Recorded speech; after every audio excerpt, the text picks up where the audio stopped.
ओम शांति।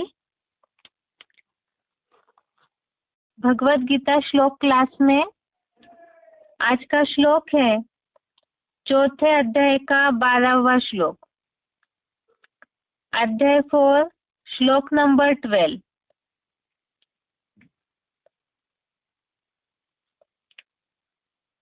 श्लोक है कांक्षन्तः कर्मणां सिद्धिं यजन्त इह देवता क्षिप्रं हि मानुषे लोके सिद्धिर्भवति कर्मजा। श्लोक दोबारा। कांक्षन्तः कर्मणां सिद्धिं यजन्त इह देवताः क्षिप्रं हि मानुषे लोके सिद्धिर्भवति कर्मजा। संधि विच्छेद है श्लोक का। कांक्षन्तः कर्मणां सिद्धिं यजन्त इह देवताः क्षिप्रं हि मानुषे लोके सिद्धिः भवति कर्मजा। संधि विच्छेद दोबारा। कांक्षन्तः कर्मणां सिद्धिं यजन्त इह देवताः क्षिप्रं हि मानुषे लोके सिद्धिः भवति कर्मजा। शब्दों का अर्थ है इह अर्थात इस श्लोक में, कर्मणां अर्थात कर्मों की, सिद्धिम अर्थात सफलता के, कांक्षन्तः अर्थात इच्छुक, देवताः अर्थात देव, यजन्तः अर्थात यज्ञ सेवा करते हैं, ही अर्थात क्योंकि, मानुषे अर्थात मनुष्य, लोके अर्थात लोक में, कर्मजा अर्थात कर्म से उत्पन्न, सिद्धि अर्थात सफलता, क्षिप्रम अर्थात शीघ्र, भवति अर्थात होती है। शब्दों का अर्थ दोबारा। इह अर्थात इस श्लोक में, कर्मणां अर्थात कर्मों की, सिद्धिम अर्थात सफलता के, कांक्षन्तः अर्थात इच्छुक, देवताः अर्थात देव, यजन्तः अर्थात यज्ञ सेवा करते हैं, ही अर्थात क्योंकि, मानुषे अर्थात मनुष्य, लोके अर्थात लोक में, कर्मजा अर्थात कर्म से उत्पन्न, सिद्धि अर्थात सफलता, क्षिप्रम अर्थात शीघ्र, भवति अर्थात होती है। श्लोक का अर्थ है इस श्लोक में कर्मों की सफलता के इच्छुक देव यज्ञ सेवा करते हैं, क्योंकि मनुष्य लोक में कर्म से उत्पन्न सफलता शीघ्र होती है। इस श्लोक में अर्थात भगवान जहाँ अर्जुन को गीता ज्ञान बता रहे हैं उस समय की बात, अर्थात कलयुगांत का जो समय है, इस लोक में कर्मों की सफलता के है, क्योंकि मनुष्य लोक में कर्म से उत्पन्न सफलता शीघ्र होती है। तो भक्ति मार्गीय जो गीता पढ़ने वाले हैं, सर्वसाधारण जन, उन्होंने इस बात को ऐसे समझ लिया कि भक्ति मार्गीय जो क्रिया कांड है, कर्म है, उसे करने से इस मनुष्य लोक में, क्योंकि गीता वो ऐसे ही समझते हैं कि जिस समय अर्जुन को भगवान ने अर्जुन को गीता बताई तो यही बात बताई कि यज्ञ सेवा करेंगे तब दान करेंगे तो ऐसे कर्मों से तुरंत ही सफलता मिलेगी। लेकिन अज्ञानता में जो भी कर्म करते हैं लोग, पुण्य का या जो भी शांति के लिए, पुण्य प्राप्ति के लिए कर्म करते हैं, तो उसका रिजल्ट तो इस जन्म में जो भी करेंगे कर्मों की जैसी तीव्रता होगी, उसका रिजल्ट अगले जन्म में ही मिलता है।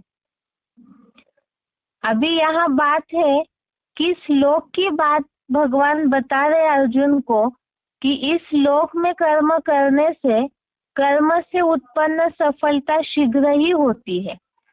तो वो कौन सा मनुष्य लोक है? एक बार इसे समझने के लिए क्लैरिफिकेशन वाला अर्थ समझते हैं। इस असंभव को संभव करता पुरुषोत्तम संगम युगी लोक में, असंभव को संभव करता पुरुषोत्तम संगम युगी लोक में कर्मों की सफलता के इच्छुक देव यज्ञ सेवा करते हैं, क्योंकि यही साक्षात मननशील मनु के पुत्र मनुष्य लोक में कर्म से उत्पन्न सफलता शीघ्र होती है। देवलोक या नरक लोक अथवा पृथ्वी लोक में नहीं।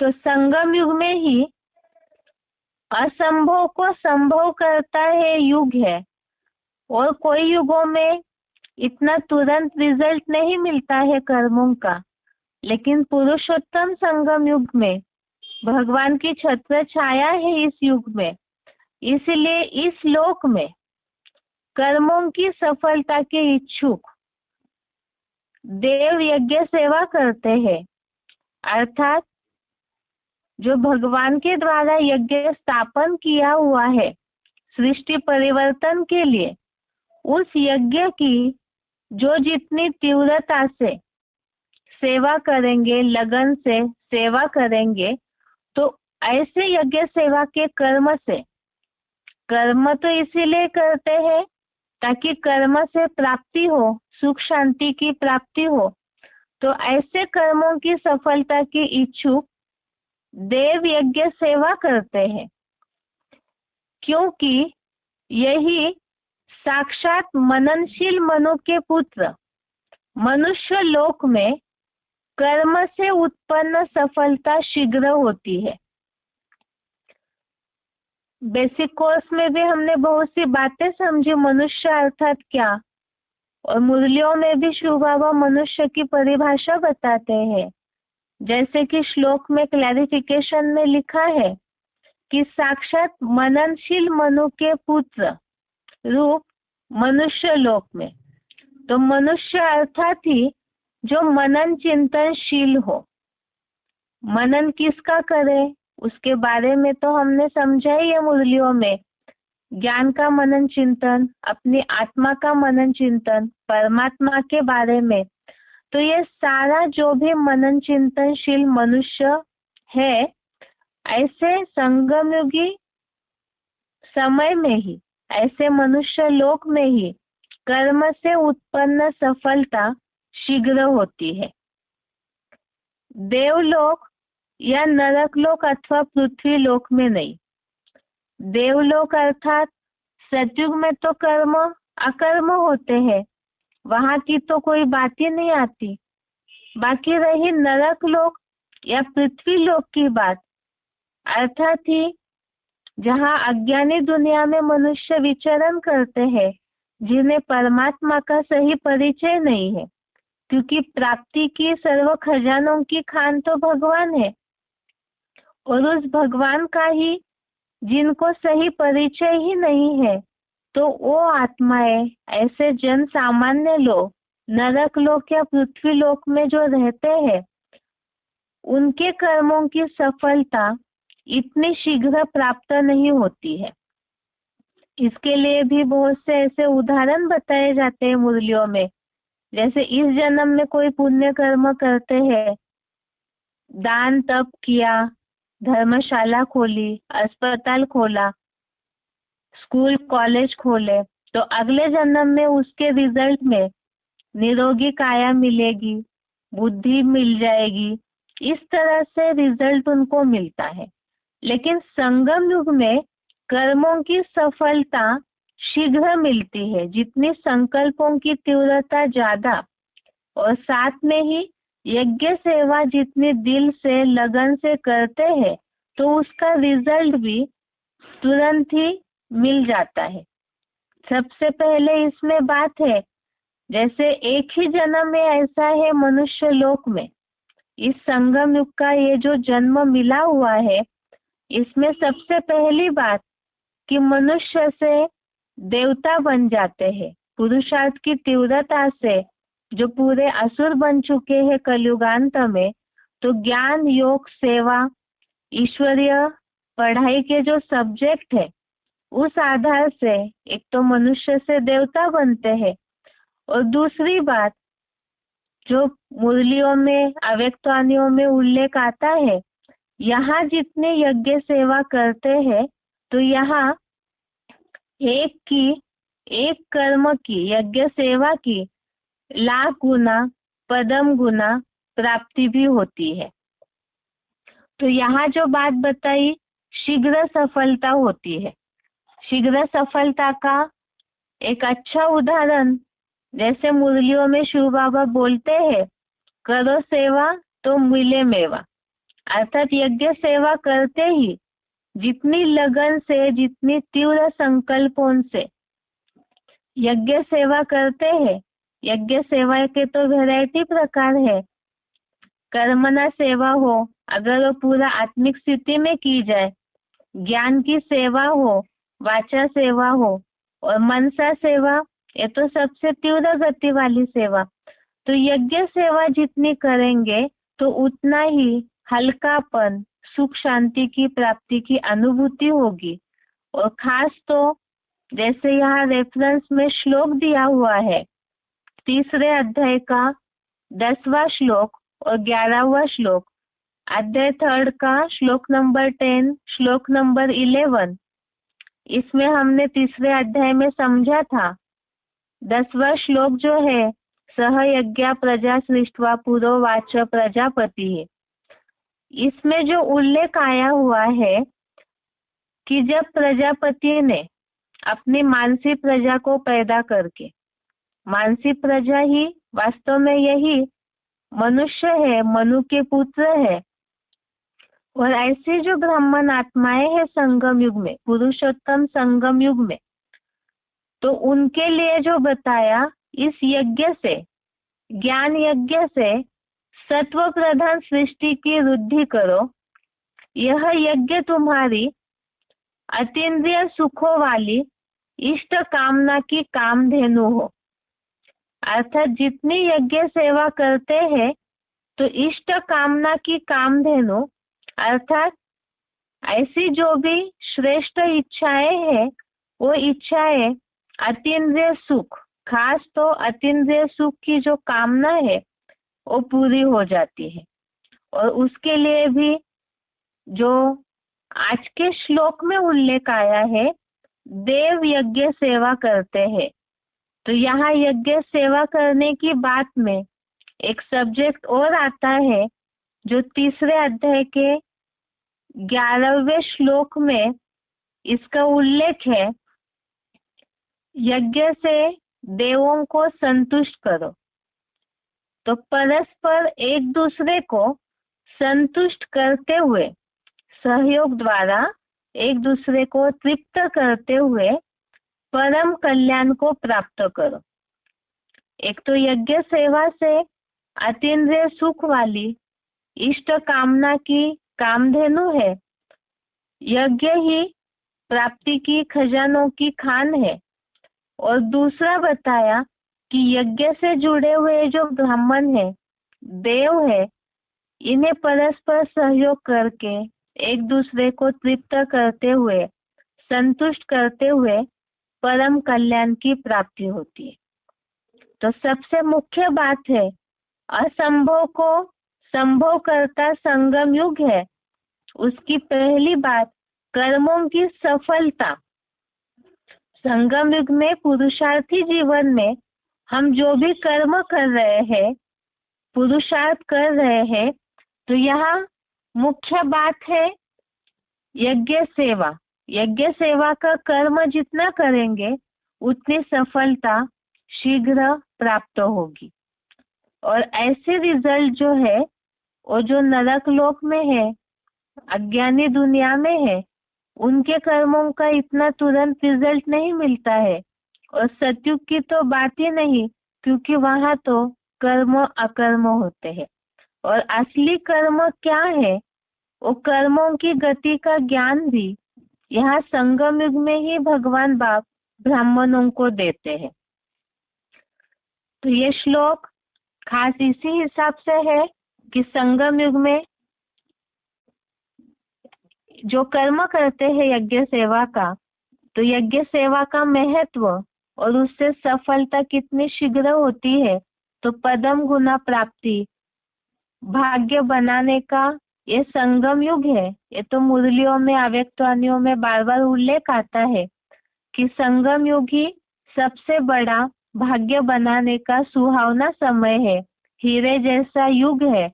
और संगम युग में जो मनुष्य जन्म मिला है, जो कहा जाता है बड़े भाग मानुष तन पावा, अर्थात ही यहाँ ही मनन चिंतनशील मनुष्य ही मनन चिंतन करके गहराई से कर्मों की गति को समझकर जो यज्ञ सेवा का कर्म करते हैं, उससे ही कर्म से उत्पन्न सफलता शीघ्र होती है। अभी सेवा की दिल से और तुरंत ही खुशी का मेवा मिल जाता है।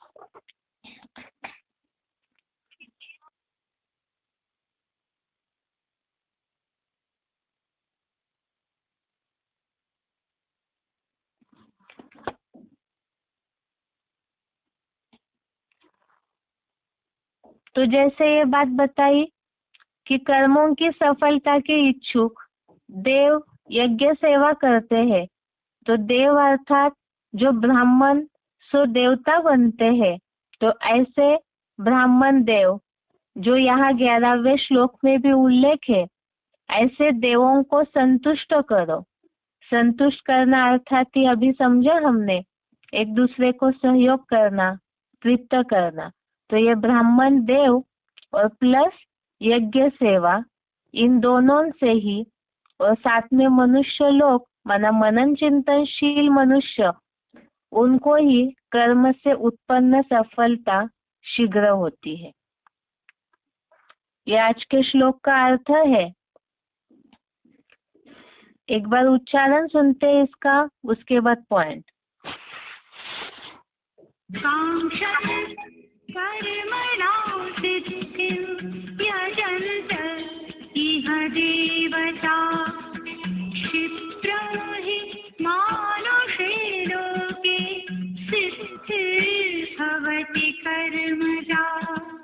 इस असंभव को संभव करता पुरुषोत्तम संगम युगी लोक में कर्मों की सफलता के इच्छुक देव यज्ञ सेवा करते हैं, क्योंकि यही साक्षात मननशील मनु के पुत्र रूप मनुष्य लोक में कर्म से उत्पन्न सफलता शीघ्र होती है। देवलोक या नरकलोक पृथ्वी लोक में नहीं।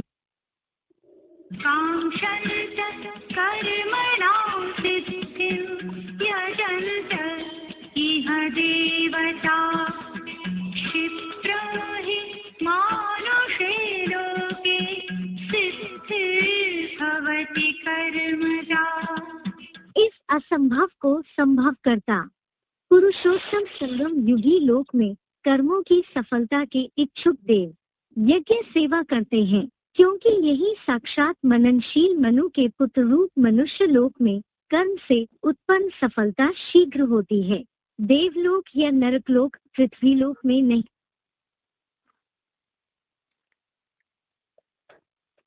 VCD का पॉइंट है, VCD नंबर 750 18 मिनट के बाद से लिया हुआ पॉइंट है, VCD नंबर 750।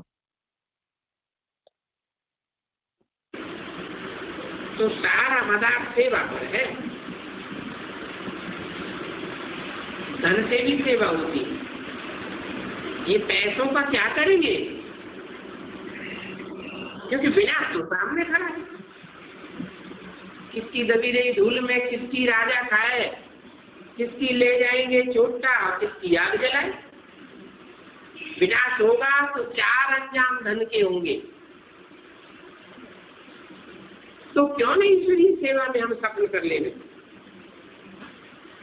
पहले लड़ाई लगती थी तो छोटे राजाएं बड़े राजाओं को अपना खजाना भेज देते।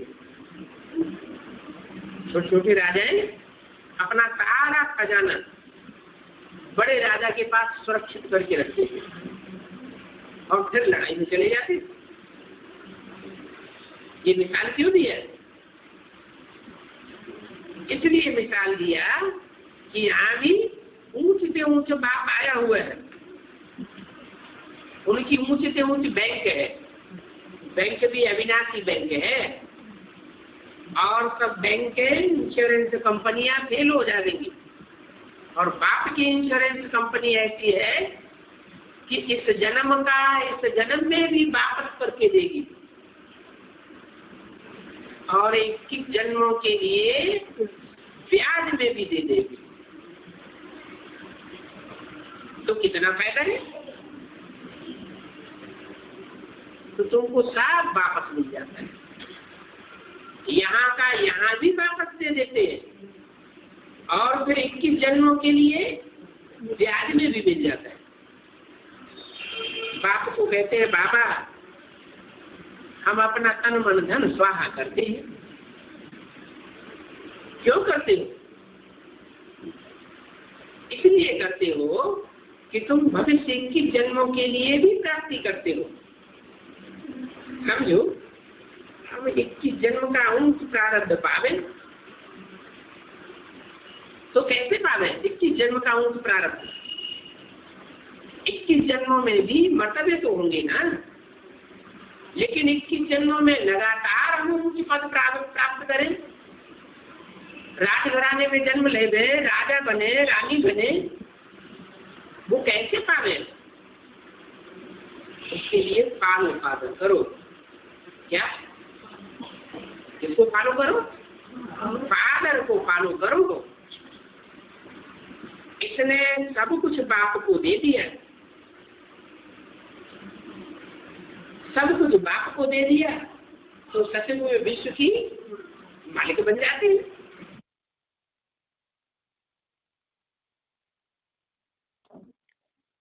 आगे का पॉइंट है VCD number 770, VCD number 770 41 minutes के बाद लिया हुआ पॉइंट। तो भक्ति मार्ग में ईश्वर ऐसे करते हैं, उसका हिसाब किताब कैसे चलता था?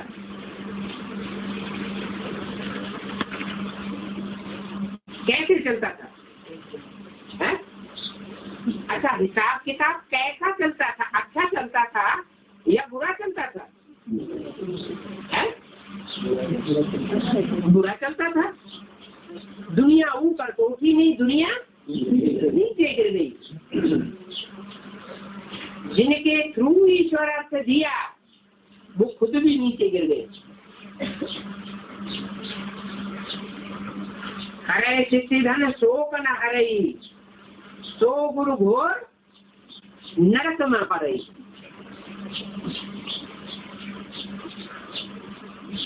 बहुत करोड़पति निकलते हैं ज्ञान में चलने वाली, अंत में निकलेंगे या नहीं निकलेंगे? निकलेंगे। उनका करोड़ और अरब भगवान बाप लेंगे क्या? है? नहीं लेंगे। और अभी जो गुरु लोग बैठे हैं बीच में, वो लेते हैं या नहीं लेते? लेते। तो जो लेते हैं उस लेन देन का हिसाब किताब भगवान के ऊपर करता है या लेने वाले के ऊपर करता है? जिससे धन लिया और उसका कल्याण नहीं कर पाए, वो आत्मा सत्युग में न जा पाए। चलो सत्युग के दूसरे तीसरे चौथे जन्म में आ जाए तो दुर्गति के निमित्त बने या सदगति बने? अरे सत्युग में पहुंच गए तो दुर्गति क्यों? हाँ, उसको कहते भी है 3000 देंगे तो त्रेता में आवेंगे, 13,000 देंगे तो सत्युग में आ जाएंगे।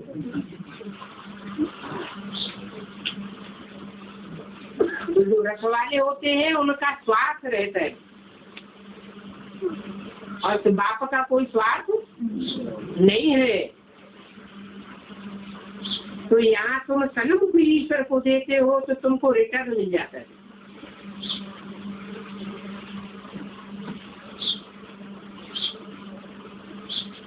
और भक्ति मार्ग में तो एक जन्म के लिए रिटर्न मिलता है, और यहाँ तो 21 जन्म के लिए भी देते हैं, और 21 जन्म के आधार पर 63 जन्मों का भी हिसाब किताब बन जाता है।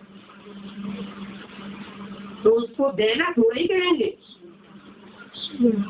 दिया या लिया? लिया।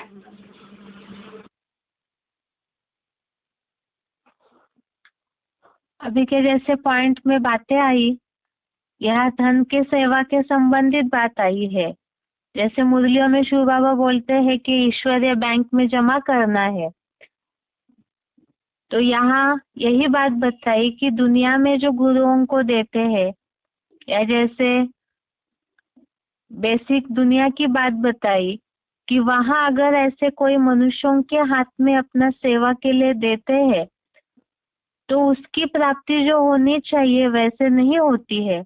और भगवान का तो कोई स्वार्थ ही नहीं है, मनुष्य तो स्वार्थी है, इसीलिए वो प्राप्ति करा भी नहीं सकते हैं, क्योंकि वो अपने लिए यूज करेंगे, अपने मत अनुसार यूज करेंगे धन को। भगवान को तो रथ ही नहीं है, स्वार्थ ही नहीं है, इसलिए भगवान की सेवा करेंगे, भगवान की ईश्वरीय बैंक में जमा करते हैं, तो उसके रिजल्ट में यहाँ भी प्रतिफल मिलता है और भविष्य जन्मों में भी उसका प्रतिफल मिलता है। यही सेवा का रिजल्ट बताया यहाँ पे। जो श्लोक में बात आई है कि कर्मों की सफलता के इच्छुक, कर्म से उत्पन्न सफलता शीघ्र यहाँ होती है ईश्वरीय यज्ञ की सेवा करने से। अभी आगे कल का श्लोक तो हमने पढ़ा है, उससे रिलेटेड पॉइंट सुनना बाकी था, लेकिन उससे सुनने के पहले एक बार श्लोक का सार में अर्थ देखते हैं, ताकि जो पॉइंट हम सुनेंगे, सिलेक्टेड पॉइंट, VCD पॉइंट्स, वो समझ में आए। कल का श्लोक था 11 नंबर श्लोक, चौथे अध्याय का 11 नंबर श्लोक। ए यथा माम प्रपद्यन्ते तान तथैव भजाम्यहम् मम वर्तमानुवर्तन्ते मनुष्याः पार्थ सर्वशः। अर्थ है, जो जैसे संबंध से मुझको समर्पित होते हैं, उनको उसी नजदीकी संबंध से मैं अपनाता हूँ। हे पृथ्वीपति, अच्छे लोग मेरी डाली गई श्रेष्ठतम परंपरानुसार सब रीति मेरे मार्ग का अनुकरण करते हैं, गाते भी है महाजनेन एन गतः स पंथा। तो श्लोक का अर्थ हमने इस भाग प्रकार समझा था कि भगवान इस सृष्टि पर जब कार्य करते हैं, उनको जो जिस संबंध से अर्पित होते हैं, जिस संबंध से उनसे अपना रिश्ता जोड़ते हैं, तो वो उसी संबंध से उन आत्माओं को अपनाते हैं। और इसका फाउंडेशन भी संगम युग में ही पड़ता है। जैसे कि भगवान ने संबंध निभाने की प्रक्रिया का फाउंडेशन संगम युग में डाल रहे हैं। दुनिया में जैसे एडॉप्शन करते हैं, बच्चों का एडॉप्ट करते हैं, गोद लेते हैं। इसके पहले तीसरे अध्याय के श्लोकों में हमने देखा था बड़े बच्चों को राजाई का वर्षा देने की बात। और भी ऐसी बहुत सी परंपराएं हैं जिन्हें हम सिलेक्टेड पॉइंट में समझेंगे। बाकी मुरलियों और अव्यक्तवाणियों में ये बात आती है। भक्ति मार्ग में तो लोगों ने कह दिया कि त्वमेव मातर्श्च पिता त्वमेव। ऐसे भक्ति मार्ग में और एक बात उल्लेखित है, जाकी रही भावना जैसी, प्रभु मूरत देखी तिन तैसी। तो यहाँ यही बात, जिन संबंध से, जिस भाव से भगवान को अपनाएंगे, वैसे ही वो स्वीकार करते हैं। और मुरली अव्यक्तवाणियों में तो बोला है कि सारे ही संबंधों से भगवान बाप को अर्पण में होते हैं। सारे संबंध भगवान से ही अगर इस बार संगम युग में जोड़ते हैं, तो भविष्य जन्मों में कोई भी प्रकार के संबंध की कमी नहीं रहेगी। अर्थात ही कोई भी संबंध का दुख भविष्य जन्मों में अनुभव नहीं होगा। ये श्लोक का सार है अर्थ का। अभी इससे संबंधित पॉइंट्स देखते हैं। पहला पॉइंट है VCD नंबर 2292, VCD नंबर 2292।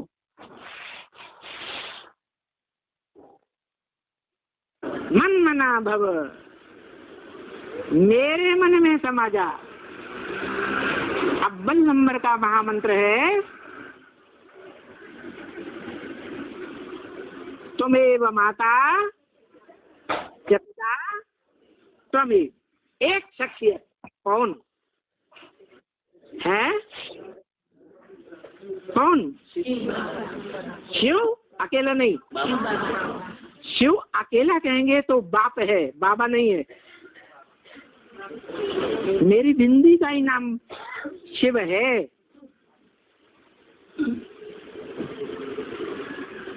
वो सिर्फ आत्माओं का बाप है, दूसरा कोई संबंध नहीं बनता। जब शरीर में प्रवेश करते हैं तो सर्व संबंधी बनता है। जो संबंधी बनाना चाहो वो ही संबंधी बनता है, और जब भी बनाना चाहो तब ही बन जाता है। क्या गीता में भी लिखा हुआ है? क्या लिखा हुआ है? यो यथा माम प्रपद्यन्ते तां तथैव भजाम्यहम्। वो जो मुझे जिस रूप में याद करता है, जिस संबंध से जब भी याद करता है, मैं उसे उसी रूप में प्रैक्टिकल में मिलता हूँ। और वाणी जिसे मुरली कहा गया, उसमें भी बोला है, मैं आता हूँ तो बच्चों की सब आशाएं पूरी करता हूँ।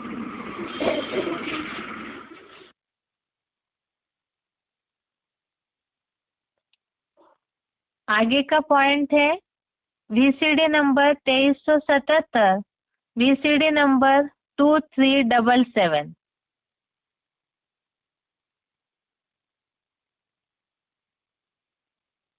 देवात्माएं भी अपनी सृष्टि रचते हैं,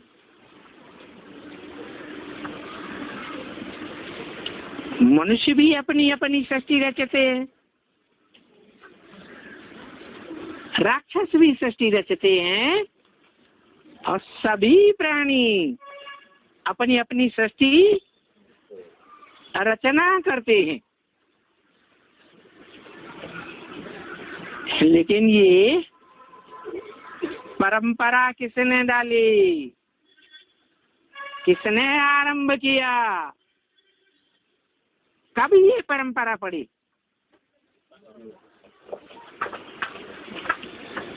कलयुग के अंत और सतयुग के आदि में जो संगम है दोनों युगों का, तब ही ये परंपरा पड़ती है। जो गीता में लिखा है, मम वर्तमान वर्तन्ते मनुष्या पार्थ सर्वस्य। हे अर्जुन, हे पृथ्वीपति, संसार में जो भी परंपराएं मनुष्यों में चल रही है, प्राणी मात्र में चल रही है, वो सारी परंपराएं या परंपराओं पर चलने वाले मनुष्य या प्राणी मेरे रास्ते का ही अनुगमन करते हैं।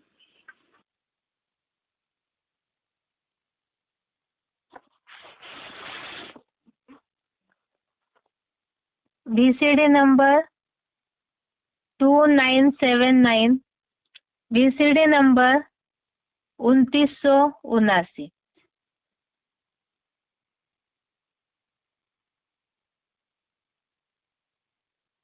आश्रम में आया ना कि जो देवताएं थे ना, वो देवताएं गोप गोपियों के रूप में उन्होंने जन्म लिया, और वो पहले देवताएं थे। वो देवताओं ने संकल्प किया कि हमें भगवान के साथ रहना है, तो उनकी आस पूरी हुई कि नहीं? हाँ, आस पूरी हो जाती है। तो अब जो करता है वो पाता है। अब पूर्व जन्म में ऐसा पुरुषार्थ किया है कि हजारों हजार ने उसकी इच्छा की कि ये हमें इस रूप में मिले, तो मिलेगा कि नहीं? सखा रूप में मिले, इस रूप में मिले, उस रूप में मिले, इस संबंध से मिले। गीता में भी तो लिखा हुआ है, यो यथा माम प्रपद्यन्ते ताम तथैव वदाम्यहम्। वो जो मुझे जिस रूप में याद करता है, जिस संबंध से याद करता है, मैं उसे उसी संबंध से मिलता जरूर। कैसे मिलता हूँ? तुम तो आते ही नहीं हो 5000 साल इस सृष्टि रूपी रंगमंच पर। कैसे मिलता हूँ? जिस मुकर्रर रथ में प्रवेश करता हूँ उसके द्वारा मिलता हूँ।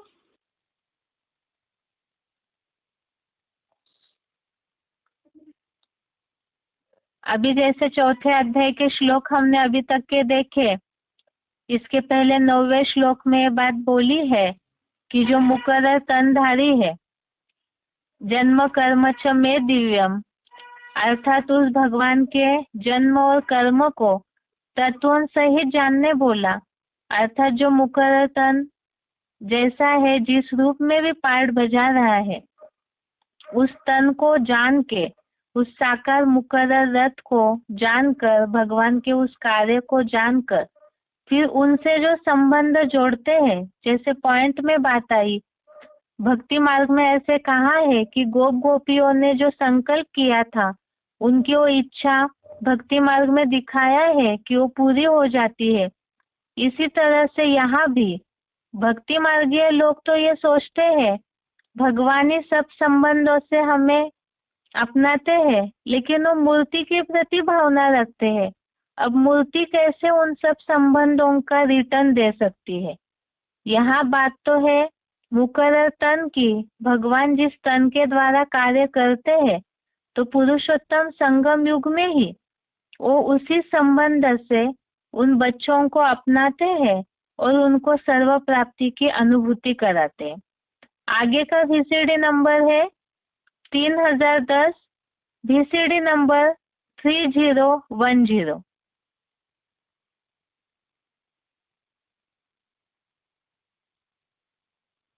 सब छोड़े और अपन को आत्मा समझे, है? एक बाप को याद कर, एक बाप को याद कर। मैंने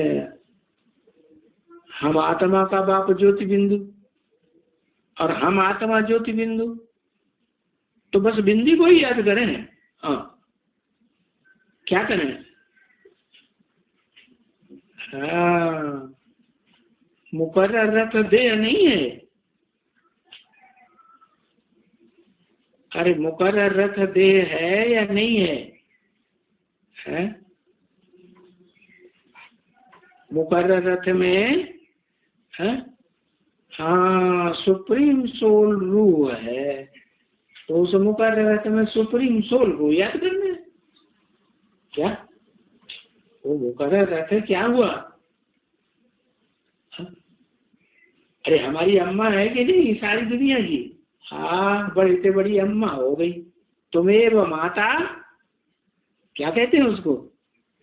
तुम्हें माता च पिता तुम्हें सर्वम मम देव, तुम मेरे सर्व संबंधी हो।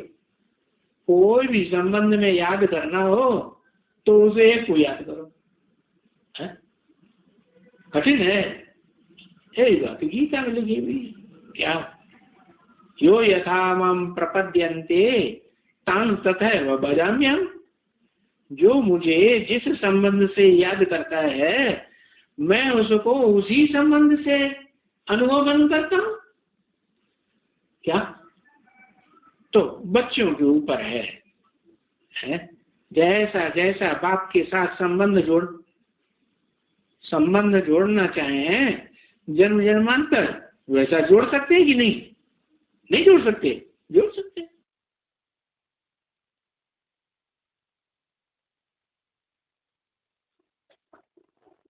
आगे का पॉइंट है VCD नंबर 2527, VCD नंबर 2527। बताते हैं तुम शरीर नहीं हो, देह नहीं हो, आत्मा हो। अपने को आत्मा समझ करके बाप को याद करेंगे तो क्या होगा? निराकार आत्मा निराकार बाप को याद करेगी, भले साकार तन में याद करेगी तो भी प्यार कहाँ जाएगा आत्मा का? जिसको याद करेगी उसी के प्रति प्यार जाएगा ना। तो ये जो आत्मा का भोजन है जिसको प्यार करते हैं उसे प्यार मिलता है। क्या दुनिया में भी यही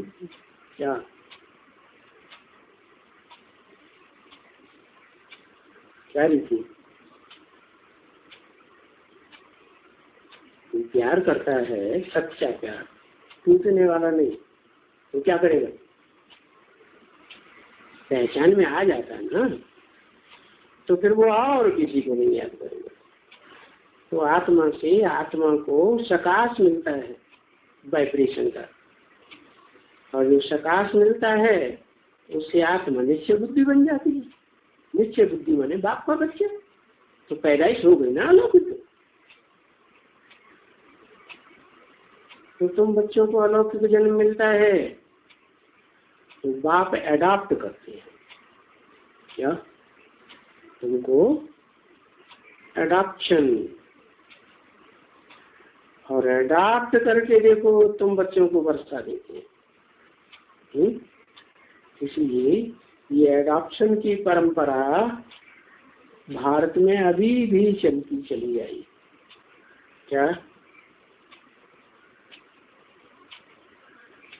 किसी को बच्चे नहीं होते हैं तो क्या करते हैं? एडॉप्ट कर लेते। बच्चा लिया किसी दूसरे का और माँ की गोद में डाल दिया, तुम उसकी परवरिश करो। तो ये परंपरा कहाँ से शुरू हुई? किस तरह शुरू हुई? शिव बाप निराकार ज्योति इस दुनिया में आते हैं तो जिसको अपना आधार बनाते हैं, माता बनाते हैं, पिता को परिवार पैदा करने के लिए माता को आधार बनाना पड़ता है ना। तो जिस माता को आधार बनाते हैं उसकी गोद में कोई बच्चा एडॉप्ट किया दुनिया का और उसकी गोद में डाल दिया, भाई तुम इसकी परवरिश करो। तो ऐसे एडॉप्ट करके देखो तुम बच्चों को वर्षा देते हैं, तो वर्षा मिलता है ना तुम बच्चों को। है? क्या वर्षा मिलता है? पहले तो आत्मा को वर्षा मिलता है ज्ञान का, सुप्रीम सोल बाप का है, ताकि मनुष्य सृष्टि में जो ऊंचे से ऊंचे हीरो पार्टधारी बात है उसको ज्ञान से पहचान लो, और पहचान लेने के बाद फिर क्या होगा? फिर उसके बच्चे बनोगे या नहीं? बच्चे बनेंगे। तो ऊंचे ऊंचे बाप जो विश्व का मालिक बनता है उसके जो संगम युग में बच्चे बनते हैं तो जन्म जन्मांतर कैसा पद पाएंगे? ऊंचा पद पाते हैं, राजाई का पद पाते हैं, राजयोग से मिलती है राजाई।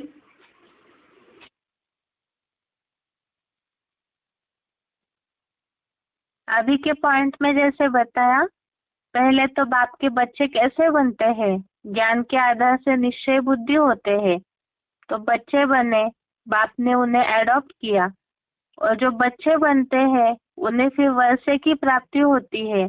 तो यहाँ उस वर्षे की अनुभूति प्राप्ति की बात, अर्थात भगवान से जो बच्चे और बाप का संबंध है उसका तरीका बताया।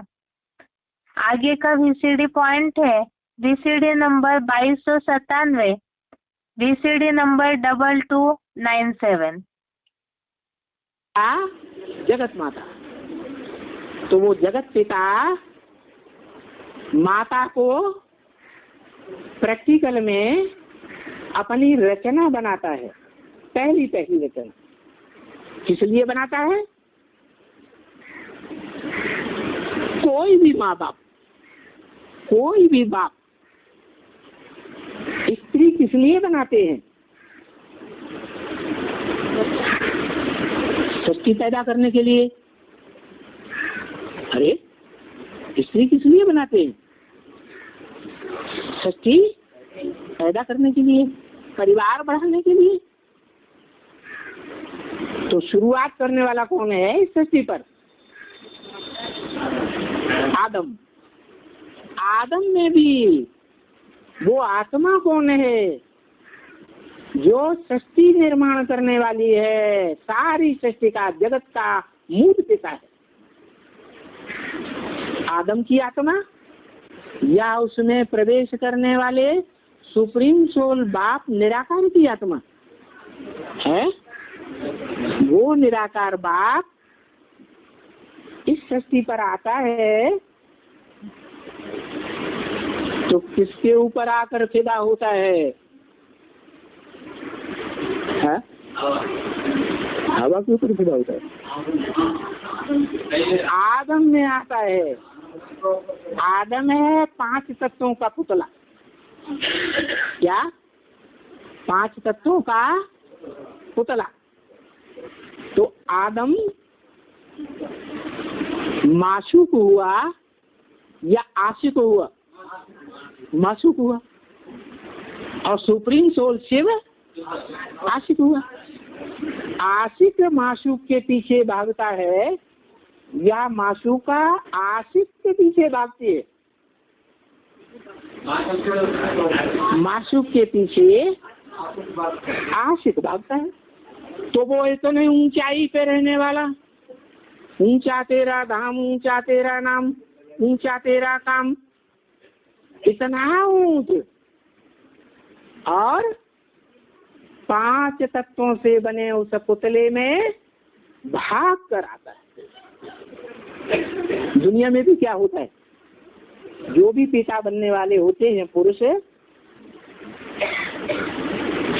कोई को मासूका बनाते हैं कि नहीं है?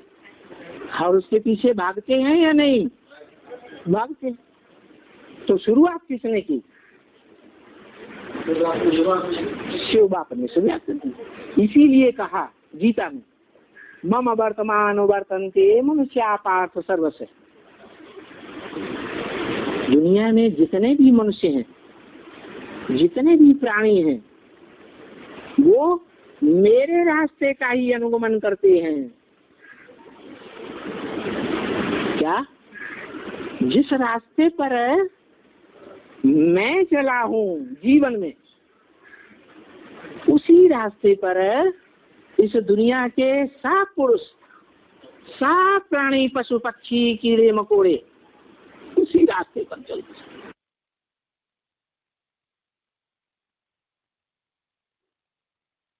अभी के पॉइंट में जैसे एक तो परमात्मा शिव आकर सृष्टि पर जो फाउंडेशन डालते हैं उसके लिए ही बताया, मम वर्तमानु वर्तन्ते मनुष्य पार्थ सर्वश। आगे का VCD पॉइंट है VCD नंबर 2300, VCD नंबर 2300।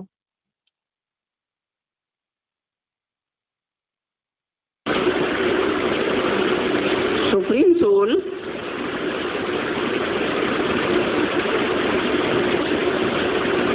नौ रत्नों की तरह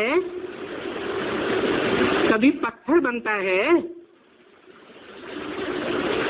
नौ रत्न पत्थर होते हैं या नहीं होते? शिव कभी पत्थर नहीं है, वो तो सदा जागती ज्योति है। वो जागती ज्योति तो किसी के अव्वल नंबर पुतले में प्रवेश करती है, उस मुकर्रर रथ में प्रवेश करती है।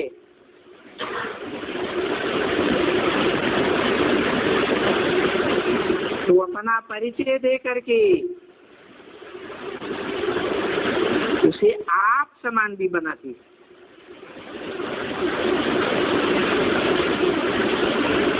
आप समान बन गया, बच्चा बाप समान बन जाता है।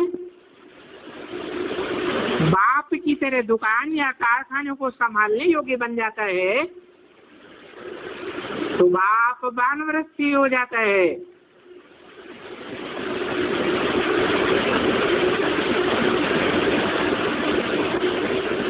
ये परंपरा सृष्टि में चलती रहती, इसीलिए गीता में लिखा है मम वर्तमान वर्तन्ते मनुष्या पार्थ सर्वश है। जितने भी मनुष्य मात्र हैं मेरे रास्ते का ही अनुगमन करते।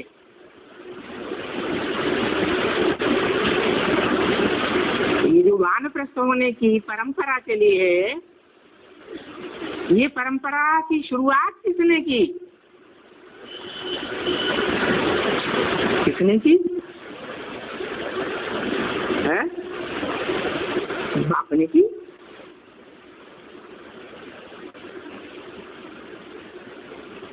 कौन से बाप ने की? शिव बाप निराकार ने की या मनुष्य सृष्टि के बाप ने पुरुषार्थ संपन्न होने पर ये परंपरा की शुरुआत की?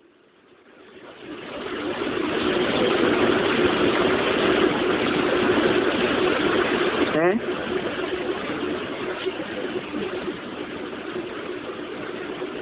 किसने शुरुआत की?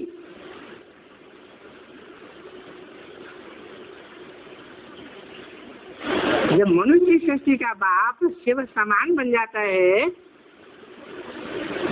तो शिव में और उस मनुष्य सृष्टि के बाप में कोई अंतर रहता है?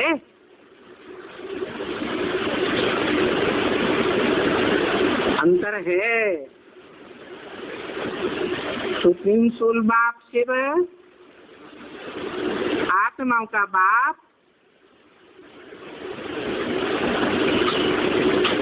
और मनुष्यों के बाप में संपन्न होने के बाद भी अंतर है।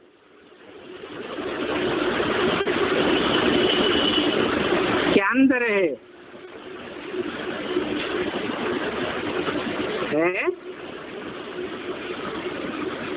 एक करता है और दूसरा करता है। एक आजन्म है और दूसरा जन्म मरण के चक्र में आने वाला है। हाँ,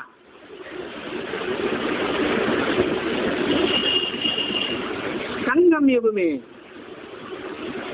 जैसे सुप्रीम सोल बाप अखूट है,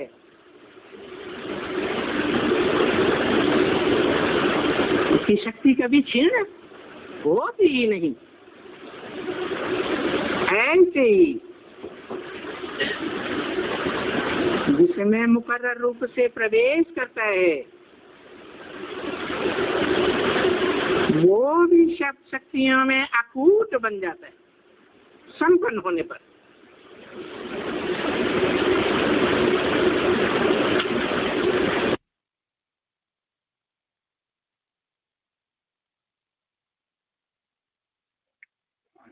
आगे का पॉइंट है VCD number 2379, VCD number 2379।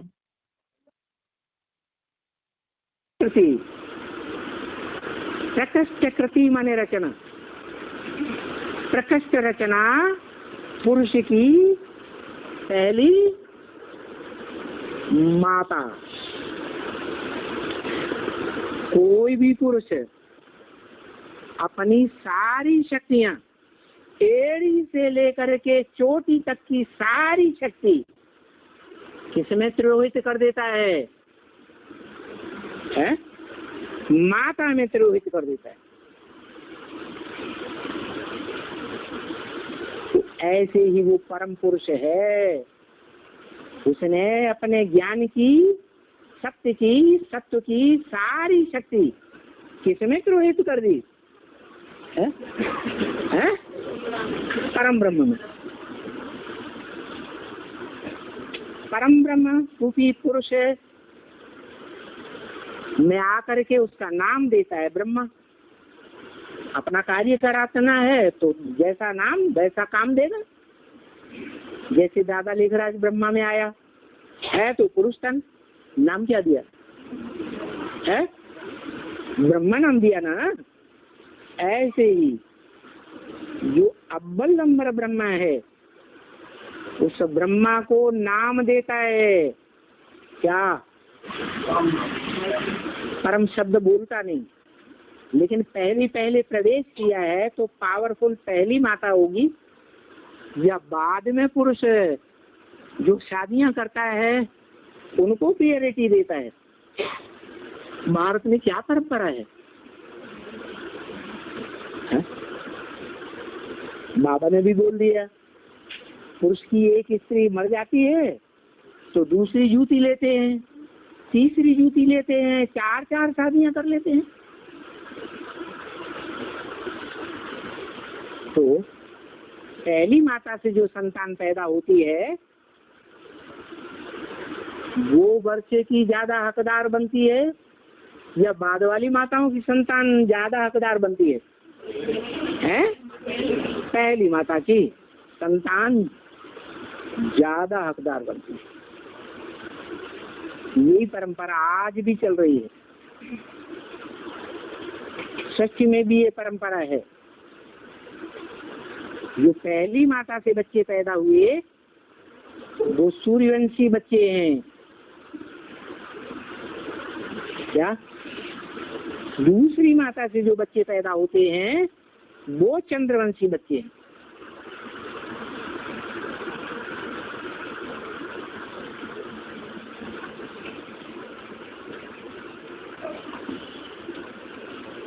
Suryavansh और चंद्रवंश।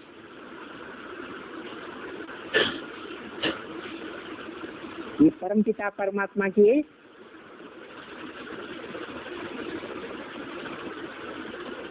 बनाई हुई वो सृष्टि है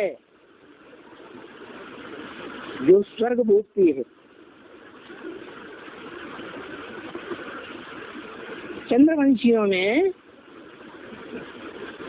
जो कन्वर्ट होकर के सूर्यवंशी बन जाते हैं उसी पुरुषार्थ जीवन में जैसे इनके सहयोगी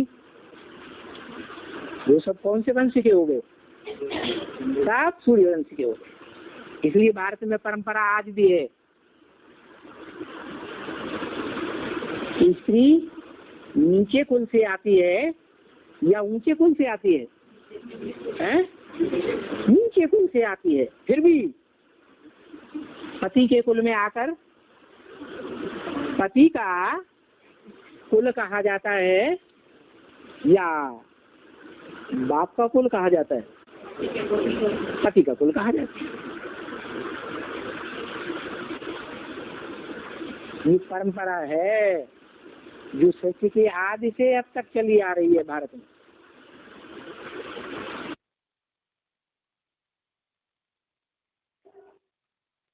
इन सारे पॉइंट में एक तो बात बताई है मम वर्तमानु वर्तन्ते, अर्थात भगवान जो परंपरा का फाउंडेशन डालते हैं वही दूसरे भी अनुसरण करते हैं। यहाँ जैसे संबंधों के आधार से भी बताया, जो पहली माता के बच्चे हैं उनको वर्षा दिया जाता है और उसके बाद जैसे सूर्यवंशी, उसके बाद फिर चंद्रवंशी, ऐसे नंबरवार को वर्षे की प्राप्ति होती है। इसके पहले कोई पॉइंट में हमने सुना वानप्रस्थी अवस्था की बात। इस तरह अलग अलग परंपराओं का सारा फाउंडेशन भगवान ही डालते हैं। 11वें श्लोक का अर्थ और उससे संबंधित पॉइंट है। इसके साथ गीता क्लास पूरा होता है। ओम शांति।